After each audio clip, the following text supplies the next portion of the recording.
ದ್ವೇಷ ಭಾಷಣ ಬಿಲ್ ಅನ್ನ ತರೋದಕ್ಕೆ ಹೊರಟಿರುವಂತಹ ಈ ಸರ್ಕಾರದ ನಡೆಯನ್ನ ಹಿಂದೂಪರ ಸಂಘಟನೆಗಳು ಇದನ್ನ ಭಾರೀ ಆಕ್ರೋಶದಿಂದ ಇದು ಮಾಡಲೇಬಾರದು, ಮುಸ್ಲಿಮರ ಓಲೈಕೆಗಾಗಿ ಈ ದ್ವೇಷ ಭಾಷಣ ಬಿಲ್ ಅನ್ನ ತರ್ತಾ ಇದೆ ಅಂತೇಳಿ ಹಿಂದೂಪರ ಸಂಘಟನೆಗಳು ಕಿಡಿಕಾರ್ತಾ ಇದ್ದಾವೆ ಸರ್ಕಾರದ ವಿರುದ್ಧ. ಮೋಹನ್ ಗೌಡ ಅವರು ಹೇಳ್ತಾ ಇದ್ದಾರೆ, ನಾವು ರಾಜ್ಯಪಾಲರನ್ನ ಭೇಟಿ ಆಗ್ತೀವಿ, ಈ ಬಿಲ್ ಅನ್ನ ತರಬಾರದು. ರಿಪಬ್ಲಿಕನ್ನಡಕ್ಕೆ ಹಿಂದೂ ಮುಖಂಡ ಮೋಹನ್ ಗೌಡ ಹೇಳಿಕೆಯನ್ನ ನೀಡಿದ್ದಾರೆ. ನಾಳೆ ರಾಜ್ಯಪಾಲರನ್ನ ಭೇಟಿ ಮಾಡೋದಕ್ಕೆ ನಾವು ನಿರ್ಧಾರ ಮಾಡಿದ್ದೀವಿ. ಕಾಂಗ್ರೆಸ್ ಸರ್ಕಾರ ಸ್ವಾಮೀಜಿಗಳನ್ನ ಟಾರ್ಗೆಟ್ ಮಾಡಿದೆ, ಕಾಂಗ್ರೆಸ್ ಸರ್ಕಾರ ಹಿಂದೂಗಳನ್ನ ಟಾರ್ಗೆಟ್ ಮಾಡಿದೆ, ಸ್ವಾಮೀಜಿಗಳನ್ನ ಜೈಲಿಗೆ ಕಳಿಸಲು ಕುತಂತ್ರವನ್ನ ರಾಜ್ಯ ಸರ್ಕಾರ ಮಾಡ್ತಾ ಇದೆ. ಮಸೂದೆಗೆ ಅನುಮೋದನೆ ನೀಡದಂತೆ ನಾವು ರಾಜ್ಯಪಾಲರನ್ನ ಭೇಟಿಯಾಗಿ ಮನವಿ ಮಾಡ್ತೀವಿ ಅಂತೇಳಿ ಹೇಳಿದ್ದಾರೆ ಮೋಹನ್ ಗೌಡ.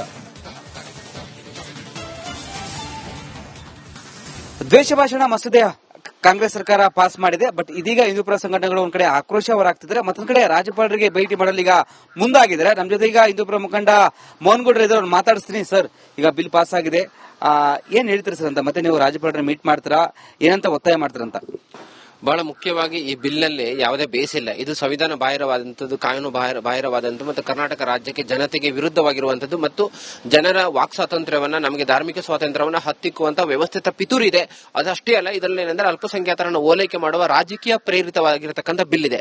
ಹಾಗಾಗಿ ಹಿಂದೂ ಜನಜಾಗೃತಿ ಸಮಿತಿಯಿಂದ ಇದರ ವಿರುದ್ಧ ನಾವು ರಾಜ್ಯವ್ಯಾಪಿ ಪ್ರತಿಯೊಂದು ಜಿಲ್ಲೆ, ತಾಲೂಕು, ಗ್ರಾಮ, ಹೋಬಳಿ ಮಟ್ಟದಲ್ಲಿ ಆಂದೋಲನವನ್ನ, ಪ್ರತಿಭಟನೆಯನ್ನ ಎಲ್ಲ ಸಂಘಟನೆಗಳು ಸೇರಿ ಮಾಡ್ಲಿಕ್ಕಿದ್ದೇವೆ. ಮತ್ತೆ ರಾಜ್ಯಪಾಲರ ಮೀಟ್ ಮಾಡಿ ಏನಾದ್ರೂ ಒತ್ತಾಯ ಮಾಡ್ತಾರೆ, ಈ ಬಿಲ್ಗೆ ಯಾವ ರೀತಿಯ ಸಿಗ್ನೇಚರ್ ಆಗಬಾರ್ದು ಅಂತ ಏನಾದ್ರು? ಖಂಡಿತವಾಗಿ ಈ ಬಿಲ್ ವಿರುದ್ಧವಾಗಿ ಈಗಾಗಲೇ ಆಂದೋಲನ ಮಾಡಿದ ನಂತರ ನಾವು ಗವರ್ನರ್ ಅನ್ನು ಭೇಟಿ ಮಾಡಿ ಈ ಬಿಲ್ಗೆ ಯಾವುದೇ ಕಾರಣಕ್ಕೂ ರಾಜ್ಯಪಾಲರು ಸಹಿ ಹಾಕಬಾರದು, ಇದಕ್ಕೆ ಅನುಮೋದನೆ ಕೊಡಬಾರದು. ಯಾಕಂದ್ರೆ ಇದು ರಾಜಕೀಯ ಪ್ರೇರಿತವಾದಂತಹ ಒಂದು ದುರುದ್ದೇಶದಿಂದ ಹಿಂದೂಗಳ ವಾಕ್ ಸ್ವಾತಂತ್ರ್ಯವನ್ನು ಹತ್ತಿಕ್ಕುವಂತ ಮತ್ತು ಅಲ್ಪಸಂಖ್ಯಾತರನ್ನು ಓಲೈಕೆ ಮಾಡುವ ಬಿಲ್ ಇದೆ. ಸಂವಿಧಾನ ಬಾಹಿರ, ಕಾನೂನು ಬಾಹಿರವಾದ ಬಿಲ್ ಇದೆ. ಅದನ್ನು ನಾವು ರಾಜ್ಯಪಾಲರ ಗಮನಕ್ಕೆ ತರ್ತೇವೆ. ನಮಗೆ ಭರವಸೆ ಇದೆ, ರಾಜ್ಯಪಾಲರು ಇದಕ್ಕೆ ಸಹಿ ಹಾಕುವುದಿಲ್ಲ. ಇದೊಂದು ದ್ವೇಷವನ್ನ, ದೇಶದಿಂದ ಕೂಡಿರತಕ್ಕಂಥ ಬಿಲ್ ಆಗಿದೆ. ಇದು ಯಾವಾಗ ಮೀಟ್ ಮಾಡ್ತಾರೆ ರಾಜ್ಯಪಾಲರನ್ನ? ಯಾರೆಲ್ಲ ಮೀಟ್ ಮಾಡ್ತಾರ? ಪ್ರಮೋದ್ ಮುತಾಲಿಕ್, ಬೇರೆ ಬೇರೆ ಸಂಘಟನೆದಾರರು, ಹಿಂದೂ ಮುಖಂಡರು ಬರ್ತಾರೆ, ಹೇಗೆ ಸರ್ ಅಂತ? ಇದಕ್ಕೆ ನಾವು ಹಿಂದೂ ಸಮಾಜದಿಂದ ಎಲ್ಲ ಸಂಘಟನೆಯವರನ್ನ, ಈಗ ಶ್ರೀರಾಮ್ ಸೇನೆ ಇರಬಹುದು, ವಿಶ್ವ ಹಿಂದೂ ಪರಿಷತ್ ಇರಬಹುದು, ಬಜರಂಗ್ ದಳ ಇರಬಹುದು, ಹಿಂದೂ ಜನಜಾಗೃತಿ ಸಮಿತಿಯವರು, ಎಲ್ಲ ಸಂಘಟನೆಯವರನ್ನ ಸೇರಿಸಿಕೊಂಡು ರಾಜ್ಯಪಾಲರನ್ನ ಭೇಟಿ ಮಾಡಿ ಈ ಬಿಲ್ಲಿನ ದುಷ್ಪರಿಣಾಮಗಳ ಬಗ್ಗೆ, ಈ ಬಿಲ್ಲು ಹೇಗೆ ಜನರ ವಾಕ್ ಸ್ವಾತಂತ್ರ್ಯವನ್ನ, ಸ್ವಾಮೀಜಿಯವರನ್ನ, ಹಿಂದೂ ನಾಯಕರನ್ನ, ಹಿಂದೂ ಧರ್ಮಕ್ಕಾಗಿ ಹೋರಾಟ ಮಾಡುವಂತ ಸಾಮಾಜಿಕ ಮುಖಂಡರನ್ನ ಹೇಗೆ ಅವರನ್ನ ತಪ್ಪಾಗಿ ಅವರನ್ನ ಅರೆಸ್ಟ್ ಮಾಡುತ್ತೆ, ಈ ಬಿಲ್ ಮೂಲಕ ಹೇಗೆ ಜನರ ವಾಕ್ ಸ್ವಾತಂತ್ರ್ಯನ ಹತ್ತಿಕ್ತಾರೆ, ಅದ್ರ ಬಗ್ಗೆ ನಾವು ಗಮನ ತೆಗೆದುಕೊಳ್ಳಿದ್ರೆ ಈ ಒಂದು ಬಿಲ್ ಅಪಾಯಕಾರಿನ ಹೇಗೆ ಅಂತ? ಖಂಡಿತವಾಗಿ ಈ ಸ್ವಾಮೀಜಿಯವರಿಗೆ ಬಿಲ್ ಅಪಾಯಕಾರಿ. ಹೇಗೆ ಅಂತ ಹೇಳಿದ್ರೆ, ಇದರಲ್ಲಿ ಹೇಟ್ ಸ್ಪೀಚ್ ಬಗ್ಗೆ ಸ್ಪಷ್ಟವಾಗಿ ಉಲ್ಲೇಖ ಇಲ್ಲ. ನಾಳೆ ಯಾರಾದ್ರೂ ಸ್ವಾಮೀಜಿ ಗೋಹತ್ಯೆ ನಡೀತಾ ಇದೆ, ಗೋಹತ್ಯೆಯಿಂದ ಸಮಸ್ಯೆ ಆಗ್ತಾ ಇದೆ, ಹಿಂದೂಗಳ ಮತಾಂತರ ನಡೀತಾ ಇದೆ, ಲವ್ ಜಿಹಾದ್ ನಡೀತಾ ಇದೆ, ತಮ್ಮ ಒಂದು ಭಾಷಣದಲ್ಲಿ, ಪ್ರವಚನದಲ್ಲಿ, ತಮ್ಮ ಆಶೀರ್ವಚನದಲ್ಲಿ ಹೇಳಿದ್ರೆ ಅಲ್ಲಿ ಪೊಲೀಸ್ ಇನ್ಸ್ಪೆಕ್ಟರ್ ಅದನ್ನ ಹೇಟ್ ಸ್ಪೀಚ್ ಅಂತ ಡಿಸೈಡ್ ಮಾಡಬಹುದು. ಯಾಕಂದ್ರೆ ಆ ಅಧಿಕಾರ ಇನ್ಸ್ಪೆಕ್ಟರ್ ಇದೆ, ಅವನು ಏನ್ ಬೇಕಾದ್ರೂ ಹೇಳ್ಬೋದು.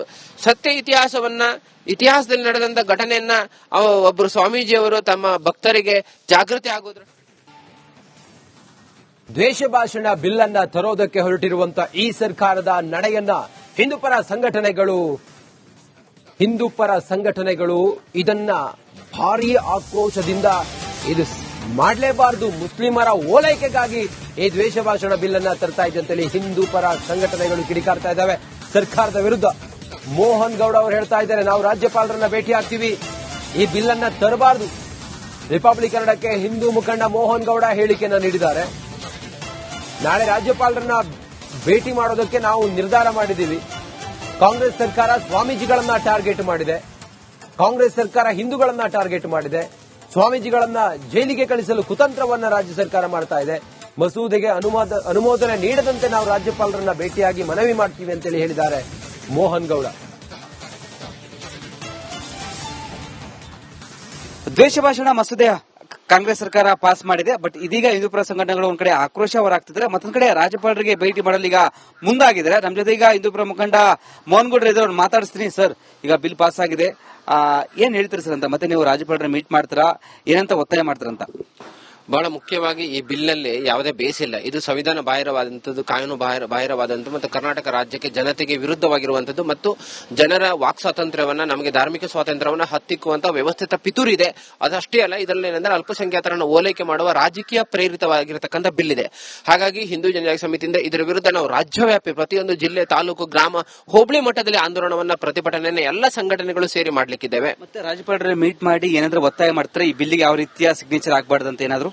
ಖಂಡಿತವಾಗಿ ಈ ಬಿಲ್ ವಿರುದ್ಧವಾಗಿ ಈಗಾಗಲೇ ಆಂದೋಲನ ಮಾಡಿದ ನಂತರ ನಾವು ಗವರ್ನರ್ ಅನ್ನು ಭೇಟಿ ಮಾಡಿ ಈ ಬಿಲ್ಗೆ ಯಾವುದೇ ಕಾರಣಕ್ಕೂ ರಾಜ್ಯಪಾಲರು ಸಹಿ ಹಾಕಬಾರದು, ಇದಕ್ಕೆ ಅನುಮೋದನೆ ಕೊಡಬಾರದು. ಯಾಕಂದ್ರೆ ಇದು ರಾಜಕೀಯ ಪ್ರೇರಿತವಾದಂತಹ ಒಂದು ದುರುದ್ದೇಶದಿಂದ ಹಿಂದೂಗಳ ವಾಕ್ ಸ್ವಾತಂತ್ರ್ಯವನ್ನು ಹತ್ತಿಕ್ಕುವಂತ ಮತ್ತು ಅಲ್ಪಸಂಖ್ಯಾತರನ್ನು ಓಲೈಕೆ ಮಾಡುವ ಬಿಲ್ ಇದೆ. ಸಂವಿಧಾನ ಬಾಹಿರ, ಕಾನೂನು ಬಾಹಿರವಾದ ಬಿಲ್ ಇದೆ. ಅದನ್ನು ನಾವು ರಾಜ್ಯಪಾಲರ ಗಮನಕ್ಕೆ ತರ್ತೇವೆ.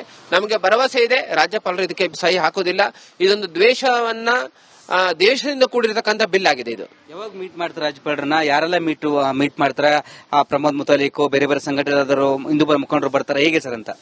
ಇದಕ್ಕೆ ನಾವು ಹಿಂದೂ ಸಮಾಜದಿಂದ ಎಲ್ಲ ಸಂಘಟನೆಯವರನ್ನ, ಈಗ ಶ್ರೀರಾಮ್ ಸೇನೆ ಇರ್ಬೋದು, ವಿಶ್ವ ಹಿಂದೂ ಪರಿಷತ್ ಇರ್ಬೋದು, ಬಜರಂಗ್ ದಳ ಇರ್ಬೋದು, ಹಿಂದೂ ಜನಜಾಗೃತಿ ಸಮಿತಿಯವರು, ಎಲ್ಲ ಸಂಘಟನೆಯವರನ್ನ ಸೇರಿಸಿಕೊಂಡು ರಾಜ್ಯಪಾಲರನ್ನ ಭೇಟಿ ಮಾಡಿ ಈ ಬಿಲ್ಲಿನ ದುಷ್ಪರಿಣಾಮಗಳ ಬಗ್ಗೆ, ಈ ಬಿಲ್ ಹೇಗೆ ಜನರ ವಾಕ್ ಸ್ವಾತಂತ್ರ್ಯವನ್ನ, ಸ್ವಾಮೀಜಿಯವರನ್ನ, ಹಿಂದೂ ನಾಯಕರನ್ನ, ಹಿಂದೂ ಧರ್ಮಕ್ಕಾಗಿ ಹೋರಾಟ ಮಾಡುವಂತ ಸಾಮಾಜಿಕ ಮುಖಂಡರನ್ನ ಹೇಗೆ ಅವರನ್ನ ತಪ್ಪಾಗಿ ಅವರನ್ನ ಅರೆಸ್ಟ್ ಮಾಡುತ್ತೆ, ಈ ಬಿಲ್ ಮೂಲಕ ಹೇಗೆ ಜನರ ವಾಕ್ ಸ್ವಾತಂತ್ರ್ಯನ ಹತ್ತಿಕ್ತಾರೆ, ಅದ್ರ ಬಗ್ಗೆ ನಾವು ಗಮನ ತೆಗೆದುಕೊಂಡಿದ್ದೇವೆ. ಈ ಒಂದು ಬಿಲ್ ಅಪಾಯಕಾರಿನ ಹೇಗೆ ಅಂತ? ಖಂಡಿತವಾಗಿ ಈ ಸ್ವಾಮೀಜಿಯವರಿಗೆ ಬಿಲ್ ಅಪಾಯಕಾರಿ. ಹೇಗೆ ಅಂತ ಹೇಳಿದ್ರೆ ಇದರಲ್ಲಿ ಹೇಟ್ ಸ್ಪೀಚ್ ಬಗ್ಗೆ ಸ್ಪಷ್ಟವಾಗಿ ಉಲ್ಲೇಖ ಇಲ್ಲ. ನಾಳೆ ಯಾರಾದ್ರೂ ಸ್ವಾಮೀಜಿ ಗೋಹತ್ಯೆ ನಡೀತಾ ಇದೆ, ಗೋಹತ್ಯೆಯಿಂದ ಸಮಸ್ಯೆ ಆಗ್ತಾ ಇದೆ, ಹಿಂದೂಗಳ ಮತಾಂತರ ನಡೀತಾ ಇದೆ, ಲವ್ ಜಿಹಾದ್ ನಡೀತಾ ಇದೆ, ತಮ್ಮ ಒಂದು ಭಾಷಣದಲ್ಲಿ, ಪ್ರವಚನದಲ್ಲಿ, ತಮ್ಮ ಆಶೀರ್ವಚನದಲ್ಲಿ ಹೇಳಿದ್ರೆ ಅಲ್ಲಿ ಪೊಲೀಸ್ ಇನ್ಸ್ಪೆಕ್ಟರ್ ಅದನ್ನ ಹೇಟ್ ಸ್ಪೀಚ್ ಅಂತ ಡಿಸೈಡ್ ಮಾಡಬಹುದು. ಯಾಕಂದ್ರೆ ಆ ಅಧಿಕಾರ ಇನ್ಸ್ಪೆಕ್ಟರ್ಗೆ ಇದೆ, ಅವನು ಏನ್ ಬೇಕಾದ್ರೂ ಹೇಳ್ಬೋದು. ಸತ್ಯ ಇತಿಹಾಸದಲ್ಲಿ ನಡೆದಂತ ಘಟನೆಯನ್ನ ಒಬ್ಬರು ಸ್ವಾಮೀಜಿಯವರು ತಮ್ಮ ಭಕ್ತರಿಗೆ ಜಾಗೃತಿ ಆಗೋದ್ರ ದ್ವೇಷ ಭಾಷಣ ಬಿಲ್ ಅನ್ನ ತರೋದಕ್ಕೆ ಹೊರಟಿರುವಂತ ಈ ಸರ್ಕಾರದ ನಡೆಯನ್ನ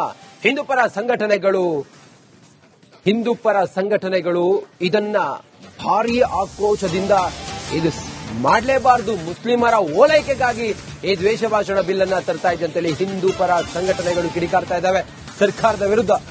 ಮೋಹನ್ ಗೌಡ ಅವರು ಹೇಳ್ತಾ ಇದ್ದಾರೆ, ನಾವು ರಾಜ್ಯಪಾಲರನ್ನ ಭೇಟಿ ಆಗ್ತೀವಿ, ಈ ಬಿಲ್ ಅನ್ನ ತರಬಾರದು. ರಿಪಬ್ಲಿಕ್ ಕನ್ನಡಕ್ಕೆ ಹಿಂದೂ ಮುಖಂಡ ಮೋಹನ್ ಗೌಡ ಹೇಳಿಕೆಯನ್ನ ನೀಡಿದ್ದಾರೆ. ನಾಳೆ ರಾಜ್ಯಪಾಲರನ್ನ ಭೇಟಿ ಮಾಡೋದಕ್ಕೆ ನಾವು ನಿರ್ಧಾರ ಮಾಡಿದ್ದೀವಿ.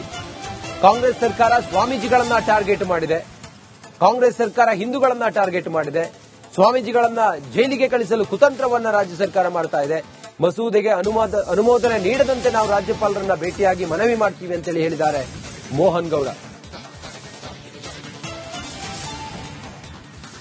ದ್ವೇಷ ಭಾಷಣ ಮಸೂದೆ ಕಾಂಗ್ರೆಸ್ ಸರ್ಕಾರ ಪಾಸ್ ಮಾಡಿದೆ. ಬಟ್ ಇದೀಗ ಹಿಂದೂಪರ ಸಂಘಟನೆಗಳು ಒಂದ್ ಕಡೆ ಆಕ್ರೋಶ ಹೊರಾಗ್ತಿದ್ದಾರೆ, ಮತ್ತೊಂದ್ ಕಡೆ ರಾಜ್ಯಪಾಲರಿಗೆ ಭೇಟಿ ಮಾಡಲು ಈಗ ಮುಂದಾಗಿದ್ದಾರೆ. ನಮ್ಮ ಜೊತೆ ಈಗ ಹಿಂದೂಪರ ಮುಖಂಡ ಮೋಹನ್ ಗೌಡ್ರು ಇದ್ರು, ಮಾತಾಡಿಸ್ತೀನಿ. ಸರ್, ಈಗ ಬಿಲ್ ಪಾಸ್ ಆಗಿದೆ, ಏನ್ ಹೇಳ್ತೀರಿ ಸರ್ ಅಂತ? ಮತ್ತೆ ನೀವು ರಾಜ್ಯಪಾಲರನ್ನ ಮೀಟ್ ಮಾಡ್ತೀರಾ?